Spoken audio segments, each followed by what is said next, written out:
नमस्कार, एक बार फिर एक नए मुद्दे के साथ आपके साथ। और आज का मुद्दा है सनातन धर्म। सनातन धर्म के लिए भगवान श्री कृष्ण ने गीता में कहा कि ये वो धर्म है जिसका कोई आदि और अंत नहीं है। मतलब साफ है कि धर्म की विस्तार, धर्म की विराटता और धर्म की गंभीरता कुछ इस कदर है कि उसे समझने के लिए लोगों को वर्षों वर्ष खपाना पड़ेगा, लगाना पड़ेगा, अध्ययन करना पड़ेगा। बावजूद उसके यदि देखा जाए तो बिहार से चली हुई आंधी, या ये कहा जाए कि बिहार से चली हुई बड़बोले की आंधी अब केरल और कर्नाटक तक जा पहुंची है। कभी ये भी सनातनी रहे हैं और ये कहा जाए कि ये सब भारतीय हैं तो इसमें किसी को कोई आपत्ति नहीं होगी। बावजूद उसके कोई डेंगू और मलेरिया का नाम देता है, तो कोई इसे समाप्त करने की बात करता है, तो कोई शिवलिंग में ही हाथ को धो के अपने को श्रेष्ठ साबित करना चाहता है। इन सबों के साथ ही हम आ पहुँचे हैं काशी के सुमेरु पीठ के शंकराचार्य स्वामी नरेंद्रानंद सरस्वती जी के पास। और हम आज जानने का प्रयास करेंगे उन्हीं से कि आखिर इन सबों का वजह क्या है, आखिर कैसे रोकथाम होगी, और सबसे बड़ी बात कि आखिर जो सनातन धर्म के रक्षक हैं, सनातन धर्म का जो बीड़ा उठा के रखे हैं, जिनके ऊपर इसको दिशा निर्देशित करने का, या ये कहा जाए कि धर्म को सतत आगे बढ़ाने का प्रयास करना है, वो लोग आखिर किन वजहों से मौन हैं। सबसे पहले स्वामी जी आपका स्वागत है। सनातन की बात चल रही है। सनातन अलग अलग समय में अलग अलग ढंग से व्याख्यात न करके सिर्फ एक व्याख्या सनातन कर रहा, लोगों ने स्वीकारा भी। आप जैसे धर्माचार्य उस सनातन धर्म को आगे बढ़ाने में तमाम अपने ढंग से लगे भी रहे। बावजूद उसके यदि कुछ लोगों को देखा जाए, तथाकथित लोगों का शब्द हम प्रयोग करेंगे, अलग अलग बयान आ रहे हैं। किसी एक ने ये कहा कि ये बीमारी है, इसे ख़त्म करना चाहिए। किसी ने एक कदम और आगे बढ़ते हुए ये कहा कि इसकी ओरिजिन कहाँ से है, जन्म कहाँ से हुआ। तो क्या लगता है मामला कहाँ से ये बिगड़ रहा है? वैसे हर युगों में काल मीमांसक की दृष्टि अगर देखें तो करोड़ों वर्ष पूर्व से देवासुर संग्राम, जिसको पुराणों में भगवान व्यास ने उल्लिखित किया, कहीं देवता भारी हुए, कहीं दैत्य भारी हुए। और ये बीमारी अगर देखा जाए तो वर्चस्व और सत्ता को लेकर राम इधर रक्ष संस्कृति और रावण नर नारायण का भी संघर्ष रहा। और अगर देखा जाए तो हिरण्यकश्यप और लगभग 5500 वर्ष पूर्व कृष्ण और कंस का मामा भांजा, वर्चस्व और संस्कारों का। तो और उसके अगर मुसलमानों का काल लगभग 1000, उसके बाद अंग्रेज़ों का काल, और उसके बाद इधर अंबेडकर का संविधान आया। सबको बहुत सी चीज़ें संवैधानिक गड़बड़ियाँ भी हैं। आज ये जो अनर्गल प्लाप कर रहे हैं, हाँ, जो अपने धर्म संस्कृति का परित्याग कर विधर्मियों की संस्कृति स्वीकार कर चुके हैं, तो एक ये सब सत्ता प्राप्ति के लिए एक तरह का ये आक्रमण और उपाक्रम है। आचार्य शंकर का काल ले लें तो उन्होंने जो व्यवस्थाएं दिया कि सीमाओं में कोई अपसंस्कृति न फैले, तो कहीं न कहीं आचार्यों की हमारी कमी रही कि हम जो वो क्षेत्र निर्धारित किए उन क्षेत्रों में अपनी गतिविधियां ईमानदारी से पालन नहीं किया। और अगर पालन किया होता तो सीमाओं पर अगर उनकी दूरदृष्टिता देखी जाती तो टिका लगता, तो उस समय अवैदिक मतों को उन्होंने ध्वस्त किया। और अगर देखा जाए तो एक ही परिवार थे, दिति या अदिति से देवता और दानव, जो एक ही पिता की संतानें थी। लेकिन कुछ समय पर किया गया गर्भाधान संस्कार से, गलत समय पर किया गया संस्कार, तो अनैतिक संतानों को उत्पन्न किया, जिसमें किसी में राजसी, किसी में तामसी सात्विकता का अभाव रहा और संघर्ष चलता रहा। कृष्ण जैसा योद्धा समझाने का प्रयास किया महाभारत के काल में, लेकिन सत्ता नहीं सुनी। अंततोगत्वा महाभारत का महाविनाश, युद्ध और सत्य की विजय हुई। इधर अंग्रेज़ों का जब सत्ता आया तो सबसे पहले यहाँ आक्रमण होता है केरला में। लगभग केरला, कर्नाटक, महाराष्ट्र, तेलंगाना, आंध्रा जो है 4000 गुरुकुलों को बंद किया जाता है और लगभग 42 से शिक्षकों को जेल में डाला जाता है। उसके बाद अगर और आगे आए तो मंदिरों का अधिग्रहण करने की योजनाएं बनी कि आखिर राजाओं को अंग्रेजों ने कहा हमने अपने अंडर में ले लिया, तो जो क्रांतिकारी हैं, देशभक्त हैं, इनको मदद कहाँ से मिलती है। तो जब उन्होंने काफ़ी खोजबीन करने के बाद ये हुआ कि इनको मठों और मंदिरों से मिलता है सहयोग, तो उन पर उन्होंने शिकंजा कसा और आज़ादी के बाद भी अंग्रेजों को पलटन पर सरकारें चलती रहीं और मठों को, मंदिरों को अधिग्रहण किया, एक तरह से उन पर अंकुश लगाया और जो सनातन धर्मी केंद्र थे उन पर विधर्मियों का एक तरह से कब्जा, आधिपत्य, और अभी जो तिरुपति है वहाँ का अध्यक्ष ईसाई को बना दिया गया। ऐसे दक्षिण भारत के लगभग 4.5 लाख और 50,000 और ऐसे 5 लाख मंदिरों सरकारों के नियंत्रण में गए।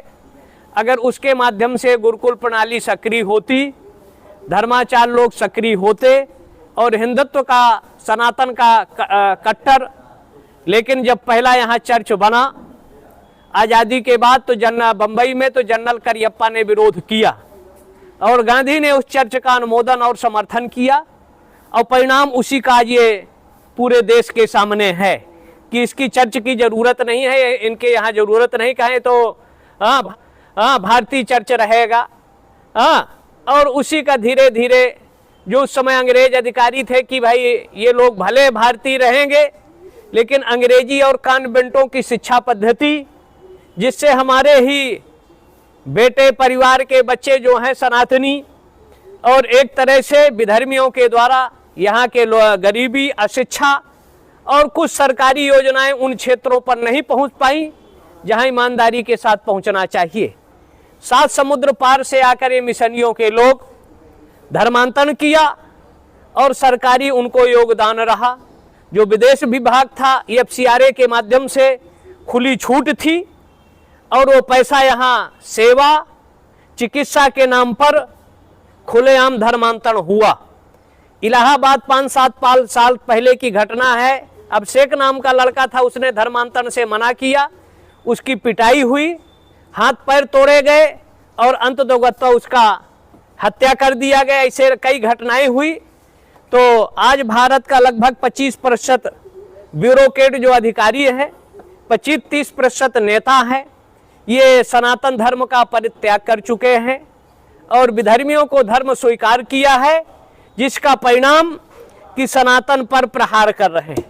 सनातन का अगर देखा जाए कि इसकी रक्षा सुरक्षा यदा यदा ही धर्मस्य ग्लानिर्भवति भारत अभ्युत्थानम् अधर्मस्य तदात्मानं सृजाम्यहम् परित्राणाय साधूनां विनाशाय च दुष्कृतां धर्म संस्थापनार्थाय संभवामि युगे युगे।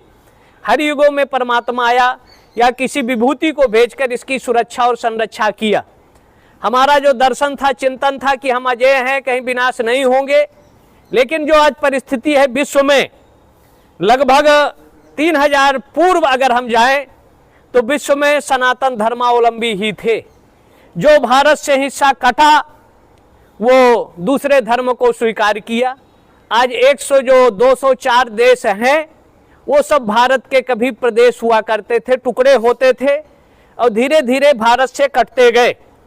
आज जो विदेशी नीति चल रही है हमारे पड़ोसियों की कि भारत को टुकड़े करो, ये जितने प्रदेश हैं इनके टुकड़े कर दो, जो यहाँ की जनता है इनके धर्म के प्रति, मतलब हमको 2-3 IAS इंजीनियर और डॉक्टरों ने बताया कि अमेरिका की एक यूनिवर्सिटी है, भारत में IAS IPS इंजीनियर डॉक्टर करने के बाद वहाँ जाते हैं और जो अमेरिका का वहाँ प्रशिक्षण होता है कि भारत में अगर ये 3 मिट जाएं तो ईसाई और ईसाई राज्य के रूप में हम भारत को कब्जा कर लेंगे। पहला मंदिरों पर आक्रमण करो, ब्राह्मण पर आक्रमण करो और सनातन ग्रंथों पर आक्रमण करो और वही शिक्षा लेकर यहाँ बहुत से जो ब्यूरोक्रेट हैं, अधिकारी हैं और नेता भी जाते हैं। और नेपाल हम गए, हिंदू राष्ट्र था और वहाँ के जो इस समय प्रधानमंत्री उनकी पत्नी है ईसाई। नेपाल के लगभग 200 सांसदों को ले जाती है, 2 से 2.5 करोड़ रुपया उनको विदेश में दिया जाता है कि हिंदू राष्ट्र सनातन का समर्थन नहीं करना। ऐसे यहाँ अमेरिका की खुफिया एजेंसी रूस की एजेंसी और अगर देखा जाए तो चाइना की एजेंसी जो हमारे मीडिया कर्मियों को, अधिकारियों को और नेताओं को खरीदते हैं कि भारत के विरुद्ध षड्यंत्र करो, भारत को बर्बाद करो, टुकड़े करो।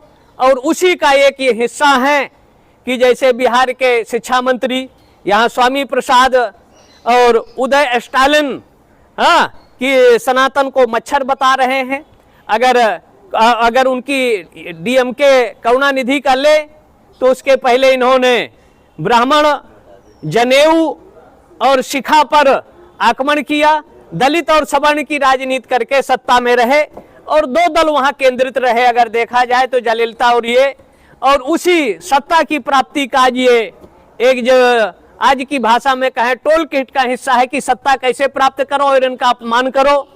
तो इन सब के मूल में राष्ट्रीय स्तर पर एक कानून बनाने की जरूरत है। जैसे पाकिस्तान में कोई वहां की संस्कृति या संविधान के विरोध बोलता है तो इस निंदा के नाम पर उसको मृत्युदंड, या कोई नारी अपने पति के अतिरिक्त दूसरे पति से शादी की सोचता है तो उसको पेड़ों में बांधकर पत्थर मारकर पीट पीट कर मार देते हैं।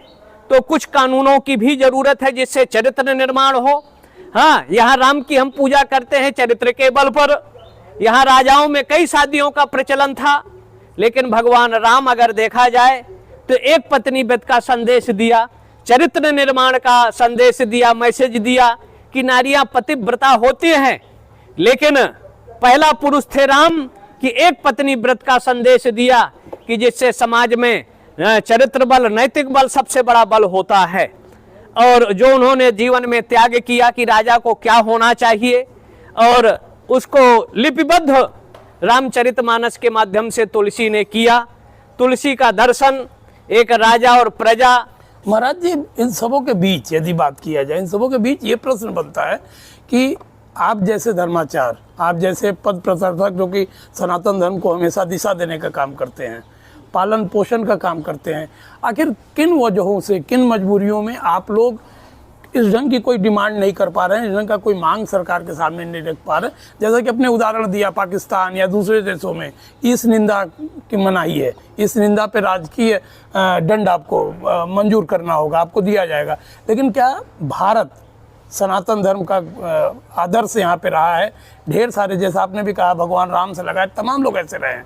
लेकिन वजह क्या है कि आखिर इन ढंग के वातावरण, इस ढंग की बात, आपने टूल किट की भी बात की कि टूल किट की तरह यूज किया जा रहा है, सब ठीक है, लेकिन धर्माचार्य जी कहाँ पे यहाँ पे आ रहे हैं, अपने को फिट पा रहे हैं? ऐसा है, भारत की जो डेमोक्रेसी संवैधानिक है उसमें वैसे राम का फोटो चित्र आदि है, लेकिन वहाँ धर्म का स्थान नहीं हुआ, सेकुलर हो गया।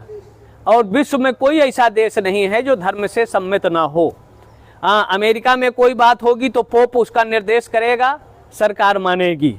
हाँ, पाकिस्तान को ले ले तो मौलाना जो कहते हैं प्राय है उस पर अमल होता है। या जैसे अफगानिस्तान में भी अभी जो आया स्थिति, एक तरह से बहुत जो विश्व पटल पर अगर हम देखें, और भारत में भी ये जो डेमोक्रेसी है तो सनातन धर्म का भारतीय संविधान में कोई मूल या धर्माचार्यों का कोई निर्देशन नहीं रहा। तो भारत में बहुत सी चीजें हैं जो संवैधानिक परिवर्तन की जरूरत है। और वो परिवर्तन जब अगर रियासतों पर चिंतन हम करें तो जब सरकार ने सब रियासतों को एक जैसे भारत में विलय किया, लेकिन कश्मीर में जैसे किसी के गले में सांप लटका दिया जाए और सांप निकाला नहीं जाए, उसका रक्त चूसता रहे, तो 370 धारा जैसे गले में सांप लटकाया। लेकिन चलो वर्तमान सरकार आई, उसको निकाल के एक तरह से फेंक दिया। जो सेना पर आक्रमण होता था, पथराव होता था, गोलियां चलती थी, काफी हद तक उस पर कंट्रोल हुआ। और आज ये जो जहां तक धर्म का आक्रमण का प्रश्न है, तो कम से कम LKG से लेकर हाई एजुकेशन तक अगर भारतीय संस्कृति का पाठ पढ़ाया जाए, समान शिक्षा नीति लागू की जाए, और उसमें धर्माचार्यों का, जैसे विक्रमादित्य के काल में 9 रत्न थे, तो राष्ट्र सत्ता कोई काम करे तो उन धर्माचार्यों से परामर्श लेती थी। तो भारतीय संविधान में अगर देखा जाए सर्वोच्च स्थान शंकराचार्यों का है।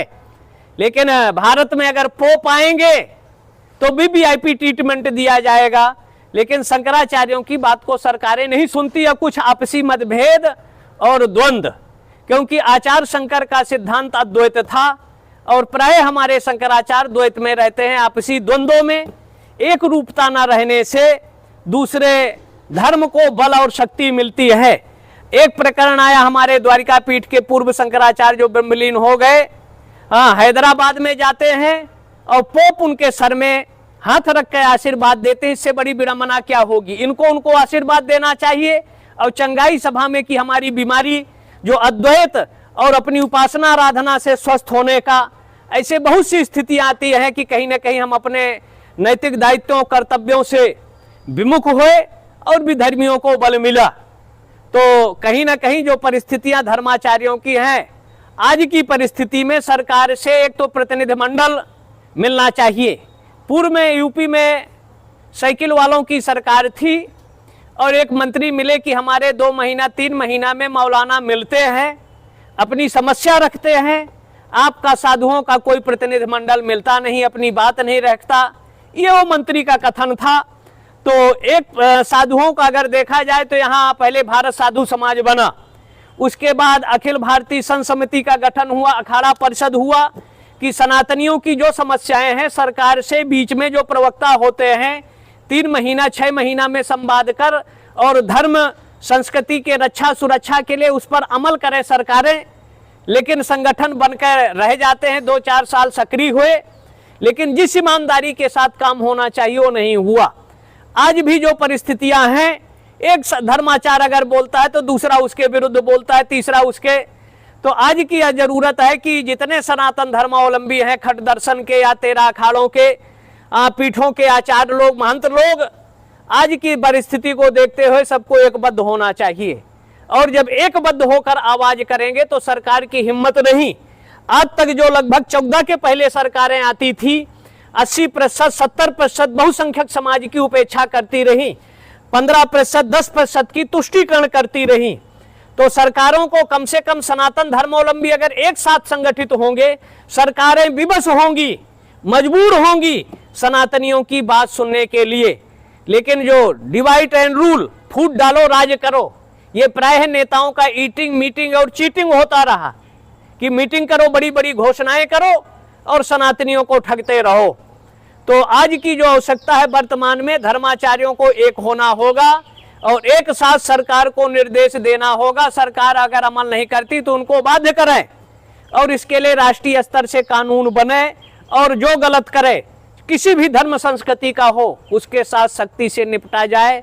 तो कुछ हद तक देश सुरक्षित रहेगा, देश का सद्भाव बना रहेगा। महाराज जी, प्रश्न तो यही उठ रहा है ना, पहल कहाँ से होगी, पहल किसके द्वारा होगा? जैसा कि आपने कहा कि सब अलग अलग दिशा की ओर हैं। अब जैसे अभी कांची वालों ने ज्योतिषियों का सम्मेलन दिया कि भाई एक मत होना चाहिए, पर्व त्योहारों को ही ले लें। आज जन्माष्टमी है और कल भी जन्माष्टमी है। अब ये पहल तो कई बार होता है, लेकिन जो कुछ स्वार्थ है, स्वार्थ से ऊपर उठकर और राष्ट्रवाद का जब हम चिंतन करेंगे, देश के सुख शांति अमन चैन और हमारी संस्कृति का अमल हो, तो निश्चित है और पहल होने का काम ये काशी सदैव किया है। अगर आदि शंकराचार्य आए तो यहाँ जैमिनी और व्यास 2 धाराएं थी, एक मीमांसक थे और एक पौराणिक थे। लेकिन विश्वनाथ की व्यास गद्दी में दोनों बैठे, आचार्य शंकर बैठे और 16 दिनों तक संवाद चला और अंततः जैमिनी और व्यास का आचार्य शंकर का विवाद खत्म हुआ, एक रूपता बनी, आचार्य शंकर सफल हुए। तो जब हमारे धर्माचार्य अपने स्वार्थ से ऊपर उठकर करेंगे काम तो पहल होगी, इकट्ठा होगा और सफलता मिलेगी। लेकिन जब आपसी में हमारा टकराव होगा। काशी शुरू से पहल की है किसी भी धर्म की आवाज को बुलंद करने के लिए और परिणाम तक पहुंचने के लिए। तो क्या माना जाए कि आपकी अगुवाई में या आपके द्वारा इस प्रयास की शुभारंभ किया जाएगा, श्री गणेश किया जाएगा? अब प्रयास करेंगे, देखते हैं जितना भगवान सफलता देगा। प्रयास किया जाएगा कि भाई एक रूपता हो, धर्म आदि को लेकर व्यक्तिगत जहाँ जिसका है वो चलो भले रहें, लेकिन धर्म और संस्कृति पर जो आक्रमण है, जो जड़ों पर मट्ठा डालने का काम है, उन विधर्मियों का नियंत्रण कैसे पाया जाए, कंट्रोल कैसे किया जाए। और अगर देखा जाए तो सनातन न रावण न कंस, गौरी गजनी या अंग्रेज़ों की तोपें तलवारों से मिटा नहीं, लेकिन सिकुड़ा जरूर है। कभी हम अफ़गानिस्तान में थे, इंग्लैंड में थे, रूस में थे, चाइना में थे, लेकिन आज भारत के 15 प्रदेशों में सनातन ही अल्पसंख्यक हो गए हैं। वैसे बरसाती, जैसे मेढक कहते हैं, तो विभिन्न तरह के संस्कृतियों के लोग उभर रहे हैं और टट्टर कर रहे हैं। अंततः बरसात के कुछ समय बाद इन मेढकों का अंत होता है। सनातन के रक्षा सुरक्षा के लिए परमात्मा आता है, वो कहीं आचार्य शंकर, कहीं रामानुज वल्लभ निवार्क। तो प्रयास किया जाएगा कि सब एक साथ बैठें, विचार हो और इन सब से निजात पाकर संपन्न भारत, शिक्षित भारत और विपन्नताओं से रहित, इन सब की बुद्धि शुद्ध हो, परिष्कृत हो और अपनी संस्कृति की अगर जड़ों में जाएंगे तो इनके समझ में आ जाएगा।